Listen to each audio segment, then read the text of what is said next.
हाँ, hello students. कैसे हैं आप लोग? कैसी चल रही है पढ़ाई लिखाई? अब तो प्रैक्टिकल शुरू हो गए हैं, स्कूल में कुछ की क्लासेस भी चल रही है। हम लोग अपनी इलेक्ट्रोस्टैट की जर्नी को आज कंटिन्यू करेंगे। उसमें आज हम लोग डिफरेंट सारे डेस्टिनेशन को कवर अप कर चुके हैं। आज हम लोग शुरू करेंगे जो इलेक्ट्रोस्टैट का सबसे वाइटल और इम्पोर्टेंट आप कह सकते हो, जो एक रोल प्ले करता है, दैट इज इलेक्ट्रिक फ्लक्स। ठीक है, आज हम लोग यहाँ पे शुरू करेंगे इलेक्ट्रिक फ्लक्स।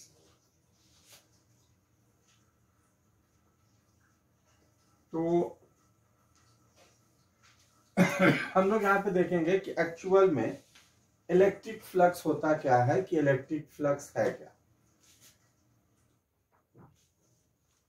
इलेक्ट्रिक फ्लक्स को अगर हम लोग इसको डिफाइन करेंगे तो कहेंगे कि it is defined as the number of electric lines of forces passing through an area, कि किसी भी एरिया के थ्रू जितनी electric lines of forces pass करती हैं उसको हम लोग कहेंगे लोग that is called electric flux. Okay, तो it is defined as the number of electric lines of forces passing through an area. तो एक फ्लक्स के डेफिनेशन को लिखने के पहले हम लोग यहाँ पर एक टर्म्स इंट्रोड्यूस करेंगे, that is called area normal. Actual में देखिए, इसमें तुम देखोगे क्या कि area is a scalar quantity. Area जो होती है एक स्केलर क्वांटिटी होती है, but area normal this is a vector quantity. Means जब आप एरिया के ऊपर परपेंडिकुलर ड्रॉ करोगे, एरिया पर नॉर्मल कहने का मतलब ये हुआ कि you are considering the direction also. तो एरिया नॉर्मल, जैसे सपोज कीजिए कि मेरे पास अगर कोई एक एरिया हो गया, ठीक है, और इसके ऊपर हम कोई यहाँ पे परपेंडिकुलर ड्रॉ करेंगे, तो जब हम यहाँ पे परपेंडिकुलर ड्रॉ करेंगे तो इसको हम लोग कहेंगे this is called area normal.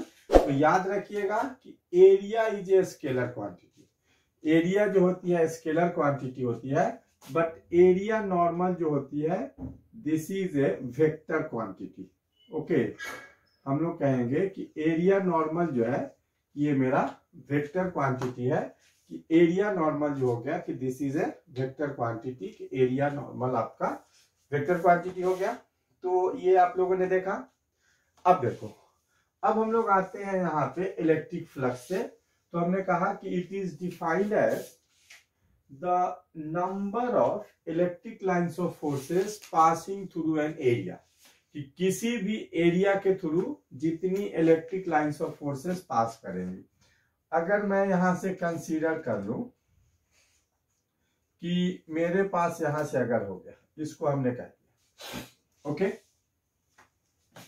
This is a normal, ये इसके ऊपर नॉर्मल हो गया, और इलेक्ट्रिक फील्ड लाइन मेरे पास ऐसे होंगे, this is the electric field lines. Okay, तो ये जब इलेक्ट्रिक फील्ड लाइन्स अगर हो जाता है तो इलेक्ट्रिक फ्लक्स को अगर हम लोग इसको डिफाइन करेंगे तो इट इज डिफाइंड एज, तो phi is equal to E dot delta S. Okay, हम लोग कहेंगे कि फाई फ्लक्स को अगर आप फाई से डिनोट करोगे तो this can be written as phi is equal to E dot delta S, और आप यहां से लिख सकते हैं कि phi is equal to E into D S into cos theta. जहां पे आप कहोगे कि वेयर, हम लोग यहां से कहेंगे कि where theta is the angle between, हम यहां से कहेंगे कि theta is the angle between area normal and electric field, कि area normal and electric field के बीच का एंगल हो गया। आप याद रखिएगा फ्लक्स जो है it is a scalar quantity. Okay, flux क्या है? It is a scalar quantity. Why it is a scalar quantity? because it is dot product of two vector quantity. It is dot product of two vectors quantity, कि दो vectors quantity का ये dot product है, therefore हम लोग कहेंगे कि it is a scalar quantity. इसकी यूनिट होती है, देखो अगर आप इसकी यूनिट लिखोगे तो आप इसकी यूनिट ऐसे लिख सकते हो, न्यूटन पर कूलम मीटर स्क्वायर। हम लोग कहेंगे कि इसकी यूनिट हो जाएगी न्यूटन पर कूलम मीटर स्क्वायर। अगर आप इसका डायमेंशन लिखेंगे तो इसका डायमेंशन हो जाएगा ml_t-2 charge a-1 into L square. तो इसका डायमेंशन हो जाएगा ml3t-3 a-1। This is the dimension. तो ये एक स्केलर क्वांटिटी हो गई। Why it is a scalar quantity? Because it is dot product of two vectors quantity, कि दो वेक्टर्स क्वांटिटी का ये डॉट प्रोडक्ट है, इसलिए हम लोग कहेंगे कि it is a scalar quantity. कि आपके पास ये स्केलर क्वांटिटी हो गई ml3t-2 a-1, ये मेरा हो जाएगा कि दिस इज द डायमेंशन। अब जैसे देखो तो इसको हमने लिख दिया कि स्केलर क्वांटिटी हो गई एंड यूनिट हमने लिख दिया और इसका हमने डायमेंशन भी लिख दिया।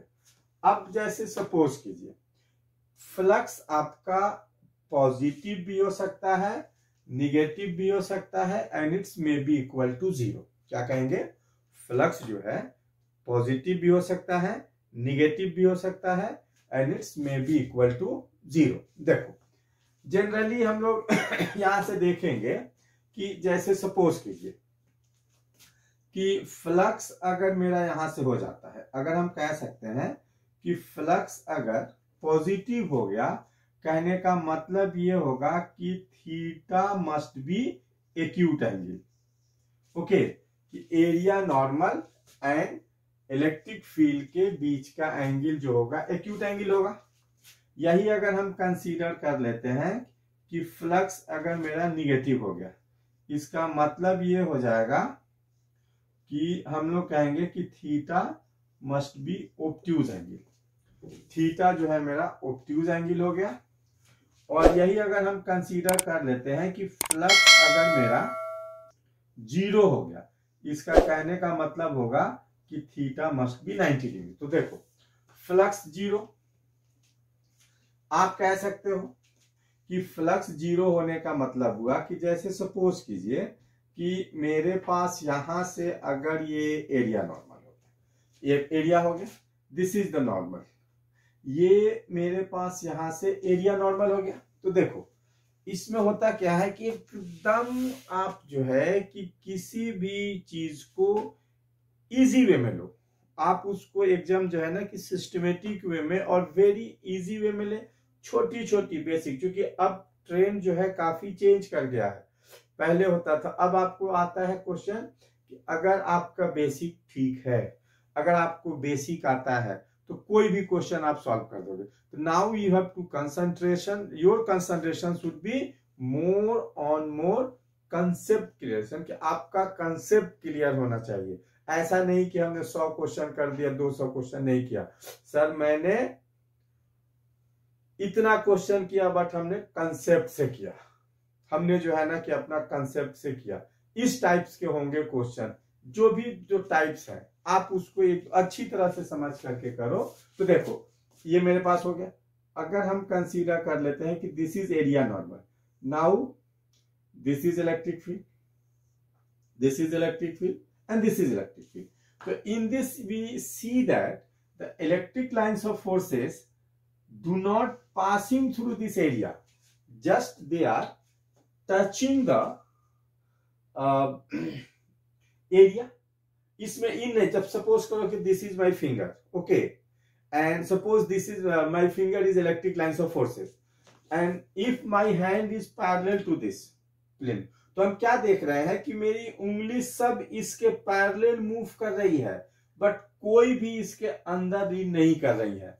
मींस एरिया नॉर्मल और इलेक्ट्रिक फील्ड के बीच का जो एंगल हो जाएगा आपका 90 डिग्री हो गया। एरिया नॉर्मल और इलेक्ट्रिक फील्ड के बीच का एंगल अगर 90 डिग्री हो जाता है तो आपका फ्लक्स क्या हो जाएगा, जीरो हो जाएगा। अब हम देखते हैं, कभी कभी स्टूडेंट सबको पॉजिटिव फ्लक्स कब लेंगे, निगेटिव फ्लक्स कब लेंगे, मेरा पॉजिटिव फ्लक्स कब होगा, इसमें कभी कभी इनको प्रॉब्लम आता है। इन जनरल प्रॉब्लम है सब बच्चों को, सर हाउ कैन मीन्स हम कैसे कंसीडर करेंगे कि कब फ्लक्स मेरा पॉजिटिव होगा, कब फ्लक्स अगर निगेटिव होगा। तो लोग लर्न कर लेते हैं, याद कर लेते हैं कि इनकमिंग फ्लक्स को हम पॉजिटिव लेंगे, आउटगोइंग फ्लक्स को निगेटिव लेंगे, लेकिन कभी ऐसा क्यों होता है। नाउ आवर टारगेट, अगर ऐसा हुआ तो क्यों आपने इनकमिंग फ्लक्स को पॉजिटिव लिया, आउटगोइंग फ्लक्स को आप निगेटिव के जो है, इनकमिंग फ्लक्स को आप निगेटिव लेते हो, आउटगोइंग को आप फ्लक्स को पॉजिटिव लेते हो, ऐसा क्यों लेते हो, आपने क्यों किया। तो ये कोई बड़ी कंसेप्ट नहीं है, ये बहुत छोटी सी बात है, लेकिन जनरली बच्चे सबको देखते हैं कि इनसे मिस्टेक कर देते हैं, गलती कर देते हैं, और यही गलती बाद में जाकर के उनका ब्लंडर बन जाता है। ठीक है, और जो तुम गलत करके क्वेश्चन सॉल्व करोगे तो देखोगे वो आपके ऑप्शन में फर्स्ट रहता है। वो जानता है कि कोई अगर एक क्वेश्चन देता है तो उसके पास ये टारगेट होता है कि स्टूडेंट्स इस रास्ते से जाएंगे, उस रास्ते से जाएंगे, 4 रास्ता दिया हुआ, उसमें से कोई एक सही है। आप देखोगे कि तुमको एकदम सबसे आसान है, ये तो यहां लेके पहुंच गए, लेकिन जो उसमें बीच में जो उसका क्लू होता है क्वेश्चन का, जो उसमें वो जानना चाहता है, उसको आप मिस कर देते हो और आप आंसर को टिक कर देते हो। तो ऐसा नहीं होना चाहिए, इससे आपको बचना होगा। और आपको क्वेश्चन को कंसंट्रेट वे में करो, सिस्टमेटिक वे में करो, उसको सोच समझ करके। ये नहीं करना है कि मुझे नंबर ऑफ क्वेश्चन ज्यादा कर दिए, आप जितना करते हो उतना ये होना चाहिए कि सर मैं इतना किया हूं, इतने पे होगा तो मेरा सिलेक्शन हो जाएगा। तो जैसे देखिए, अभी मैं आपको बता रहा था कि फ्लक्स हम लोग कैसे करें। तो मेरे पास अगर ये कोई एक सपोज कर लेते एक बॉडी है, यहाँ पे एरिया नॉर्मल ऐसे हो गया, यहाँ पे ऐसे हो गया, इस पॉइंट्स पे जो है मेरे पास ऐसे हो गया। अगर हम यहाँ पे नॉर्मल ड्रॉ कर रहे हैं, ऐसे है, यहाँ पे ऐसे है, यहाँ पे ऐसे, ठीक है, this is the area normal.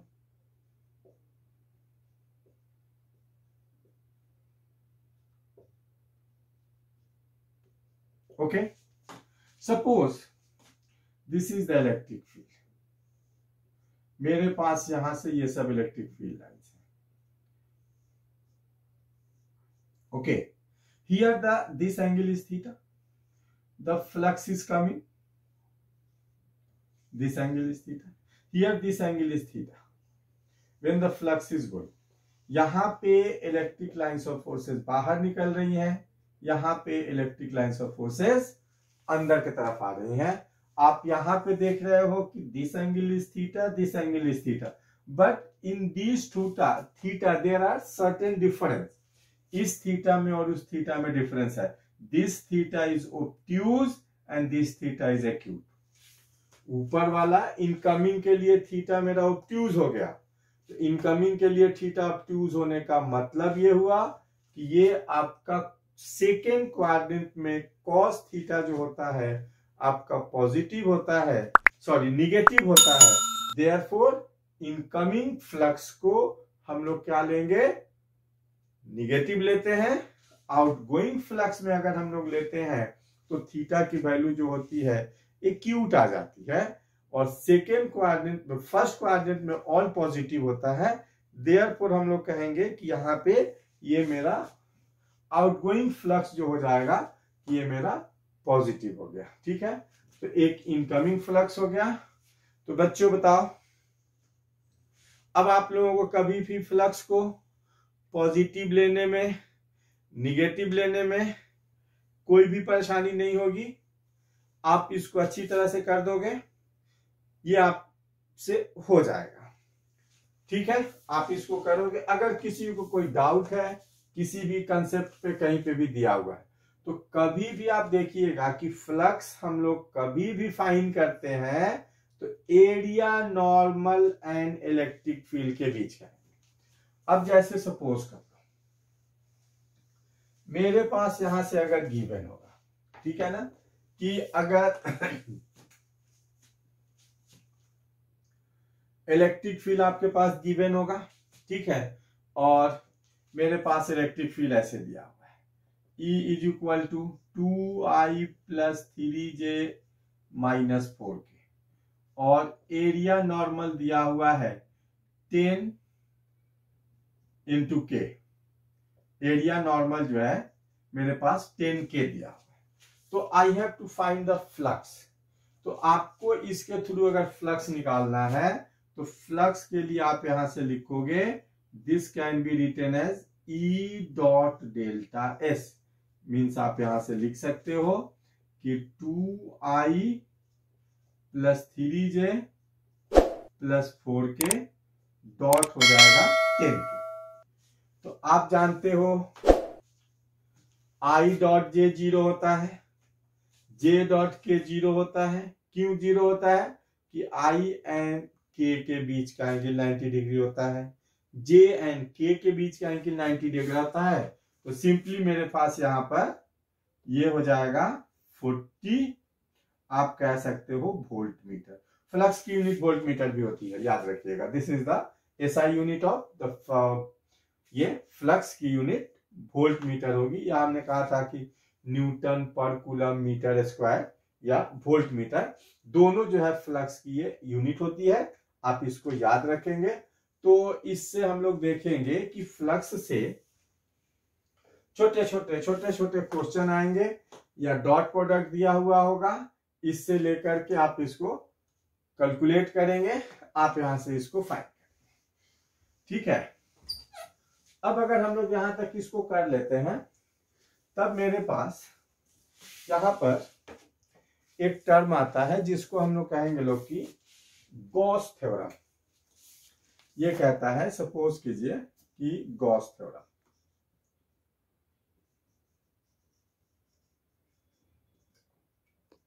तो गॉस थ्योरम क्या कहता है कि it states that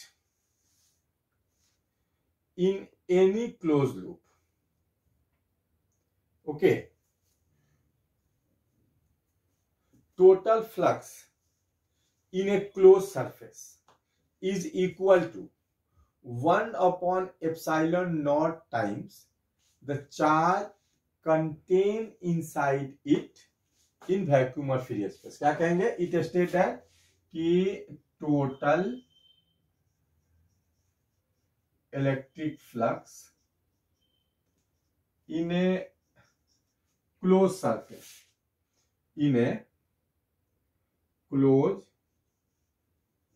surface is equal to 1 upon epsilon naught times the charge contained inside it, contained inside it in vacuum और फ्री स्पेस। इन वैक्यूम और free space में हम लोग कहेंगे कि total electric flux in a close surface is equal to 1 upon epsilon naught times the charge contain inside it in vacuum of free space. That is, हम यहां से कह सकते हैं कि E dot ds in a closed path is equal to Q upon epsilon naught. ठीक है, कि E dot D, this is the mathematical. यहां पर ये सर्किल ये बता रहा है कि Gauss theorem is applicable only there is a close surface, कि जब आपके पास क्लोज सरफेस होगा तो क्लोज सरफेस में जो है आपके पास टोटल फ्लक्स जो होगा, तो हम लोग कहेंगे कि total flux in a close surface is equal to Q upon epsilon naught. तो देखो, कभी कभी आप लोगों के एग्जाम में ये दे देता है कि आपको state and explain and also you have to prove. क्या करना है कि आपको इसको प्रूव करना है।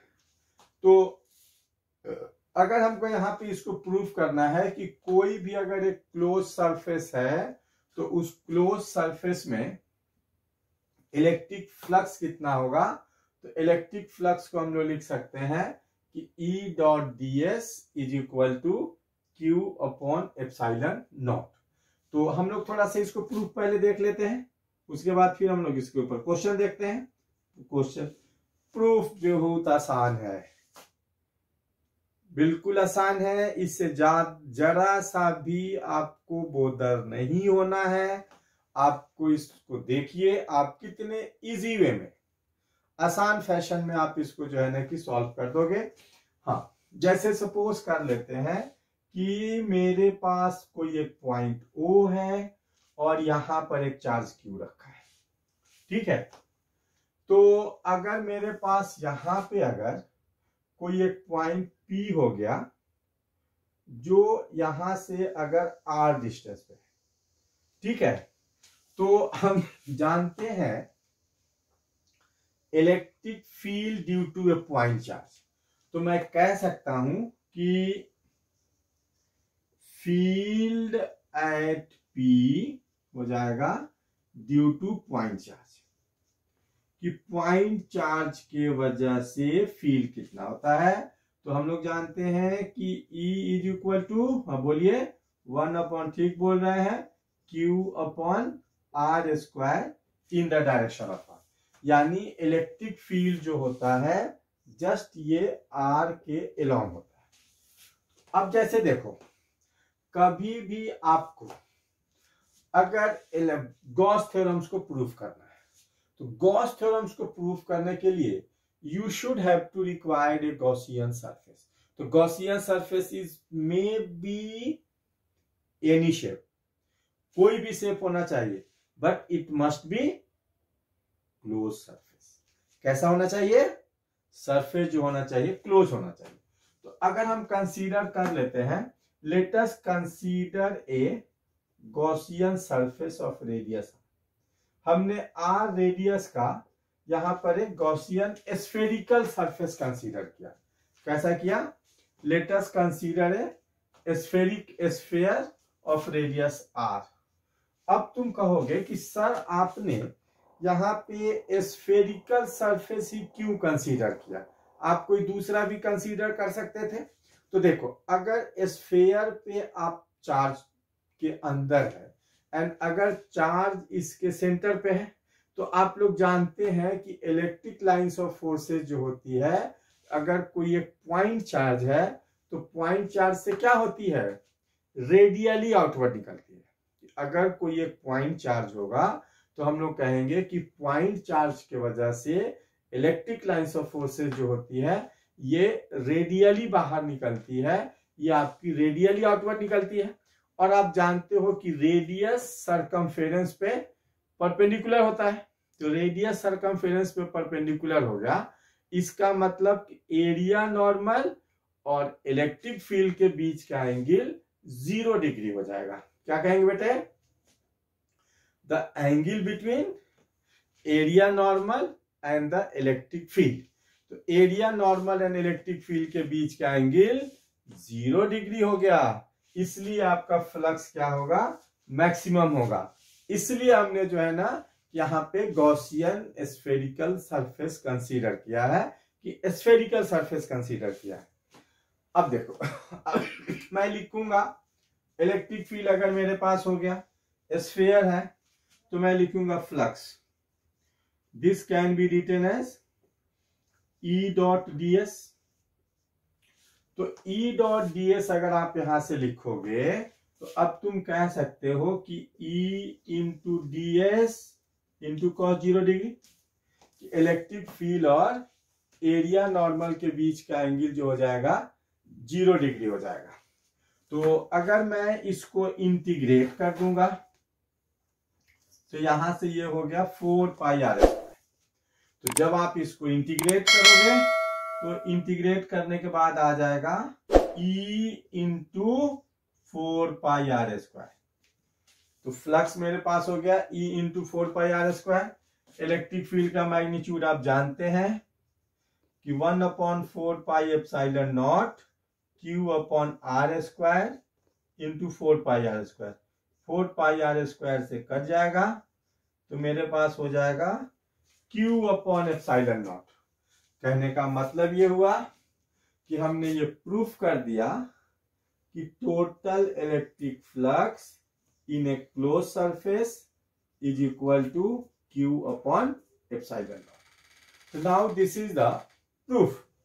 हमने यहां से कह दिया कि मेरे पास यहां पर हमने गॉस थ्योरम्स को प्रूफ कर दिया। अब जैसे देखो कि अब कहीं पे भी एक्चुअल में हम लोग कहते क्या है ना कि गॉस थ्योरम्स को हम लोग इलेक्ट्रिक फील्ड का, इलेक्ट्रोस्टैटिक्स का, हम लोग इसको ब्रह्मास्त्र कहते हैं। क्या है ब्रह्मास्त्र का मतलब? क्या होता है आप जानते हैं कि द्रोणाचार्य इसको मिला था अर्जुन को। ब्रह्मास्त्र कहने का मतलब होता है कि अगर आप उसको यूज कर रहे हो तो वो कभी भी टारगेट को मिस नहीं करेगा।